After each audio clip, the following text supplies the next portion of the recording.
বিসমিল্লাহির রহমানির রহিম। সম্প্রীতি, অধিকার, সমৃদ্ধি, এসে একই অধিকারের কথা কই। সারা বিশ্বে ছড়িয়ে ছিটিয়ে থাকা প্রায় 1,20,00,000 প্রবাসীদের প্রতিনিধিত্বকারী সংগঠন বাংলাদেশ প্রবাসী অধিকার পরিষদের পক্ষ থেকে সকল প্রবাসীদের যৌক্তিক 10 দফা দাবি নিয়ে আমি কাজী মোহাম্মদ সাইদুল ইসলাম ভাই আপনাদের সামনে আসলাম। প্রবাসীদের 10 দফা দাবির প্রথম দফা, প্রবাসে মারা যাওয়া সকল বাংলাদেশী নাগরিকের মৃতদেহ রাষ্ট্রীয় খরচে দেশে নিতে হবে। দ্বিতীয়ত, প্রবাসীদের জাতীয় পরিচয়পত্র ও ভোটার অধিকার চাই। তৃতীয়ত, বিমানবন্দরে প্রবাসী হয়রানি বন্ধ চাই। চতুর্থ, প্রবাসীদের জন্য যুগোপযোগী দ্বৈত নাগরিকত্ব আইন ও পেনশন সুবিধা চাই। পাসপোর্ট সংশোধনের সুযোগ সহ দালাল মুক্ত পাসপোর্ট ও দূতাবাস সেবা চাই। 6 নম্বরে, প্রবাসী সুরক্ষা আইন প্রণয়ন বাস্তবায়ন চাই। 7 নম্বর, জাতীয় বাজারে প্রবাসীদের জন্য বিশেষ বরাদ্দ চাই। বিদেশে কাগজপত্রবিহীন প্রবাসীদের বৈধকরণে সরকারের সহযোগিতা চাই। 9 নম্বরে, বিদেশে প্রবাসীদের জন্য পর্যাপ্ত বাংলাদেশি দূতাবাস ও শ্রম কল্যাণ উইং চাই। 10 নম্বরে, অভিবাসন ব্যয় 1 লাখ টাকার মধ্যে সীমাবদ্ধ ও প্রবাস ফেরতদের কর্মস্থান সুদমুক্ত ঋণ সুবিধা চাই।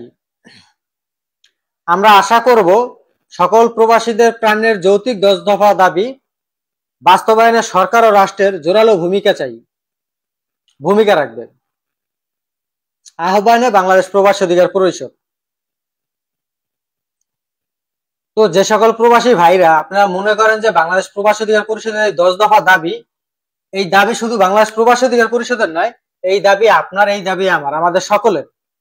আপনারা যদি মনে করেন যে বাংলাদেশ প্রবাসী অধিকার পরিষদের 10 দফা দাবি যৌক্তিক দাবি, তাহলে অবশ্যই আপনাদের সকলকে আহ্বান করব এক ছাতার তলে আসতে।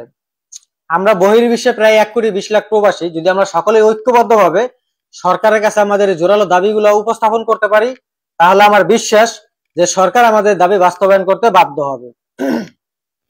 কারণ আপনারা জানেন যে প্রবাসীদের রেমিটেন্সে এখন বর্তমানে বাংলাদেশ চলার একমাত্র চাবিকাঠি হলো প্রবাসীরা। তো সেই জায়গা থেকে আমরা প্রবাসীরা তো সরকারের কাছে এতটুকু দাবি করতেই পারি। আমরা যে সকল প্রবাসী বিদেশে আছি, আমরা সকলেই দেখি আমাদের বন্ধু বান্ধব, আত্মীয় স্বজন যারাই বিদেশে আসে, অনেক সময় তারা বিদেশে মারা যায়, তো তাদের লাশটা আমরা দেশে পাঠাইতে পারি না। একজন প্রবাসী রেমিটেন্স যোদ্ধা যখন বিদেশে মারা যায়, তো তার লাশ দেশে পাঠানোর জন্য আমাদের রাস্তায় রাস্তায় ভিক্ষা করতে হয়। এটা তো হওয়ার কথা ছিল না।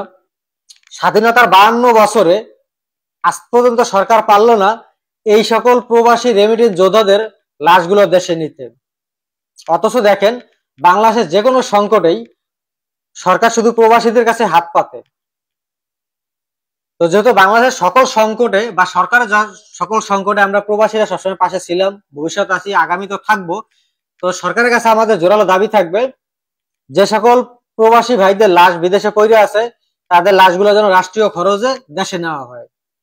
এটা আমাদের সকলের দাবি থাকবে। তো যে সকল প্রবাসী ভাইরা আপনারা মনে করবেন যে প্রবাসী অধিকার পরিষদের দাবিগুলো যৌক্তিক দাবি, এটা আপনার আমাদের সকলের দাবি, তাহলে অবশ্যই আপনাদেরকে বলবো বাংলাদেশ প্রবাসী অধিকার পরিষদের ছাতার তলে আসতে। এসে একই অধিকারের কথা কই। আমরা প্রবাসীদের অধিকার আদায়ে ঐক্যবদ্ধ। সকলে ভালো থাকেন, সুস্থ থাকেন। আসসালামু আলাইকুম।